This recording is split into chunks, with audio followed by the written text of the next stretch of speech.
des gros. Hein.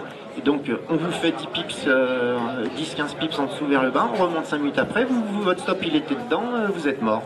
Donc jamais moyenner la baisse, parce que vous n'êtes pas bien, puis psychologiquement vous êtes mal. Et quand vous avez fait une perte, alors plus on met du levier, plus il faut être strict. Toutes les banques, on a des procédures. Hein. Donc dans votre procédure, vous dites par exemple, moi je ne perds pas plus de 500 € par jour. Hein. Donc si vous avez perdu 500 en 1 ou 2 ou 3 trades, vous arrêtez, parce que de toute façon vous n'êtes pas bien, vous avez la tête pas claire. C'est pas parce que vous avez acheté que ça a baissé et que donc vous êtes en stop qu'il faut tout de suite prendre une position dans l'autre sens, parce que vous pouvez vous taper les portes de saloon, ça remonte. Donc si vous attendez, et puis vous n'êtes pas encore votre stop loss journalier, et vous attendez, vous réfléchissez, est-ce que finalement ça va remonter, est-ce que ça va s'accélérer à la baisse, mais vous prenez du temps, vous allez boire un café, vous ne prenez pas une position tout de suite, parce que plus vous perdez, moins vous avez la tête claire, et plus vous faites des conneries. Dans le sens inverse, la plus grosse performance, tes performances personnelles, peut-être? Personnel, je dirais, il y en a une, c'est un hasard, c'est une action, je l'avais oubliée, elle a fait 500%, malheureusement je n'avais pas énorme, ça c'était un hasard. Sinon des grosses perfs, c'est quand j'ai doublé, triplé la pause, et puis le marché était dans mon sens, donc le stop loss il est passé en take profit, et puis en jouant, je sais pas, une fois sur un deal j'ai fait 20 000 €, donc c'était sympa. Hein. Et sinon, plus grosse perf côté pro, c'est garder une position. Alors personne ne veut que tu gardes la position de 1 milliard pendant 2 jours, quoi. Donc là, c'est tout de suite 50 millions que tu gagnes. C'est chaud. Parce que 1 milliard, faut vous dire que quand on est très gros, on n'a pas de stop loss. Hein. Parce que si quelqu'un sait que vous êtes short de 1 milliard, ils savent très bien que si vous allez faire monter...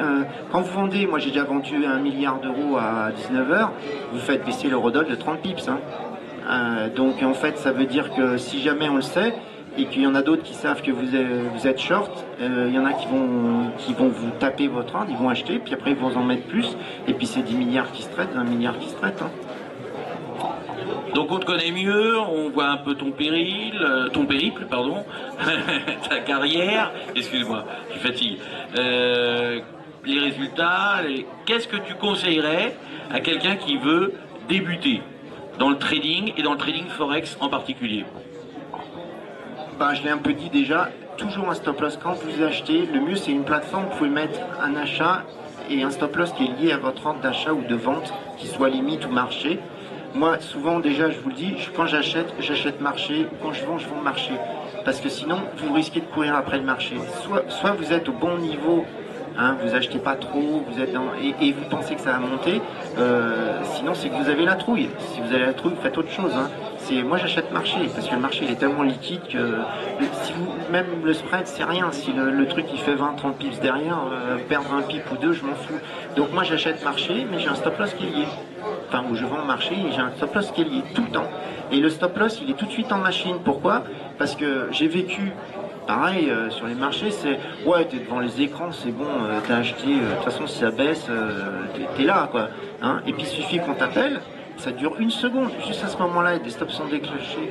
Toc. Alors, moi, ce qui m'est arrivé, c'est on a des platines et trali, on est en liaison LS, c'est-à-dire qu'en fait, on est constamment en liaison, c'est juste un interrupteur haut-parleur. Hein, il n'y a pas de numéro à faire, le téléphone, il est déjà en ligne. Donc une fois ça m'est arrivé, c'était avec une banque française, donc j'achète, puis je lui dis tu me fais un call level. Un call level c'est quoi? Tu me dis si on arrive à tel niveau tu m'appelles. Et puis moi j'étais derrière l'écran, ça baisse, je commence à perdre du fric, la banque m'appelle, moi je vois que le niveau c'est mon niveau, je me dis je l'appelle pour faire pour mettre mon stop loss, pour vendre stop. Au moment où je l'appelle, elle voit que je l'appelle et moi je vois qu'elle m'appelle. Donc je raccroche, elle raccroche, puisqu'en fait on a plein de lignes. Hein. Donc du coup le stop loss il a été fait 2 fois plus bas. Hein, le délai, j'aurais laissé mon stop, j'aurais été 10 fois plus cool, on me parle, mon stop loss est là, hein, de toute façon si je me suis trompé dans mon analyse, donc le stop loss, il faut toujours en mettre un, parce qu'un jour ou l'autre, il y a un truc qui arrive sur le marché que vous attendez pas, un tremblement de terre, un officiel qui parle, un chiffre que vous n'avez pas vu, toujours, et deuxième conseil, le levier. Le levier, c'est ce qui tue les particuliers, ils sont morts avant d'avoir compris le marché, puisque n'importe quel métier, vous cassez des œufs. Je veux dire, avant de commencer, on ne devient pas bon. Hein. Et il faut ôter la notion d'argent. Hein. Donc, vaut mieux traiter tout petit et puis se faire son expérience. Donc, pas de levier. Alors, quand je dis, si vous avez un compte, je ne sais pas si vous pouvez faire un lot de 10 000 euros, vous avez un compte de 10 000 euros, faites levier 1. Et après, vous faites levier 2, 3, 4, 5. Faites pas 50. Hein. 50, vous êtes mort. Sur un mouvement de volatilité en 30 secondes. Les hedge funds, ils faisaient du 7-8 avant la crise des subprimes comme levier, ils font du 2 ou 3. C'est minime, hein. C'est 2-3, et 2-3 c'est déjà énorme. Donc ne faites pas de levier le minimum. Alors, je dirais que tu es un peu d'accord d'ailleurs avec les courtiers qui veulent, un peu en désaccord avec l'AMF, sur le fait que nous on considère que c'est pas le Forex qui est dangereux, c'est l'effet de levier qui est surtout dangereux. Le Forex en lui-même d'ailleurs n'est pas plus volatile que n'importe quel marché action, il est même plus, il suit même plutôt des tendances, il est même presque plus facile. Après on peut rentrer dans les détails, mais globalement ça pourrait être la même chose, c'est ni plus ni moins risqué que le marché action, plutôt moins. Ce qui est risqué c'est l'effet de levier, on est d'accord. Ça c'est pour les débutants. Stop loss, effet de levier limité, réduit et stop loss toujours présent. Ok, maintenant on a des gens qui font déjà du trading, qui ont déjà un peu des résultats, des paumes, des résultats, ils connaissent un peu le marché, ils savent, le stop loss. Alors après, qu'est-ce que tu peux leur donner pour faire passer un deuxième niveau pour s'améliorer? S'ils font de l'intraday, parce qu'il y a beaucoup d'individuels qui font de l'intraday, ne pas oublier les options, hein, puisque les options c'est pas si compliqué que ça, vous n'êtes pas obligé de faire des maths, ça peut se comprendre, hein. Une option c'est une assurance, hein, donc si vous assurez votre voiture tout risque, vous allez payer la prime plus cher que si vous l'assurez au tiers. Donc une option sur le marché c'est exactement pareil, hein. Les options sur les marchés elles dérivent de toute façon de la réalité, hein. C'était sur le beurre, les œufs, etc. Donc les tulipes même je crois, je sais plus. Donc en fait, voilà. Donc les options, ça permet de faire un petit upside, quoi. Vous pensez à plus long terme, vous êtes convaincu qu'à plus long terme, un marché va monter, va baisser, vous pouvez acheter un petit call ou un petit put très loin dans la monnaie, et lui, vous gagnerez pas énorme, parce que comme il est loin dans la monnaie, vous gagnerez pas, mais énorme, mais par contre, il va doubler ou tripler de valeur, vous allez pouvoir un peu tilter votre portefeuille comme ça. Ok. Alors, dernière question pour se terminer. Est-ce que Monsieur Philippe Lermy a des projets? Donc peut-être le livre, la suite, un film? Projet, oui, j'aimerais bien faire le bouquin. Bon, le bouquin, c'est plus... c'est très long à faire un bouquin. Ouais, non, je vais le refaire. Plus de la moitié, je vais refaire. C'est plus de 6 mois de boulot, donc le problème, c'est qu'il faut trouver le temps, quoi, je veux dire. Hein. C'est plus un sacerdoce qu'autre chose. Un projet, bon, c'est ce que je disais, bon, moi je suis comme vous, je cherche... La formation. Oui, la formation, c'est pas mon but principal, j'aime bien, parce que tu discutes avec les gens, tu leur expliques comment marche le marché des professionnels. Donc là, bah, de toute façon, vous verrez, il y a des formations, il y en a quelques-unes. J'en ferai pas forcément 110 000, et je ne cache pas que si jamais on me propose quelque chose d'intéressant dans une banque, j'y retourne. Hein. Donc tout dépend la balance entre le salaire qu'ils me donnent et ce que je gagne en compte propre. Hein. Puisque l'avantage c'est que si je vais dans une banque, j'apprends toujours des choses. Donc voilà. Donc c'est pour ça, saisissez ceux qui sont plus ou moins intéressés, n'attendez pas des énièmes formations. Hein. Là j'avais arrêté pendant 4 ans.